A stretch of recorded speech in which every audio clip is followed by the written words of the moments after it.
Hello guys, কেমন আছো সবাই? অনেক দিন পরে আজকে গেছিলাম মায়ের জন্য হেয়ার কালার আনতে। তো ওখানে একজন দিদি আমাকে দেখাচ্ছে, এটা ব্যবহার করার জন্য দিল।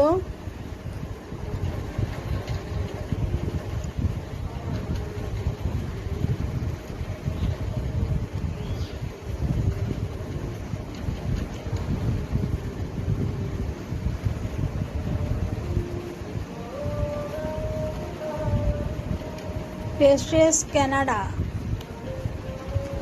বললো এটা মাখার পর নাকি চোখের নিচটা আমার একটা ফোলা ভাব আছে সেটা কমবে এবং রিঙ্কেলসটা কিছুটা কমবে বলছে। কি হবে জানি না, নিয়ে তো এসেছি, এখন দেখা যাক কি হয়, কি হবে বলতে পারবো না। আজ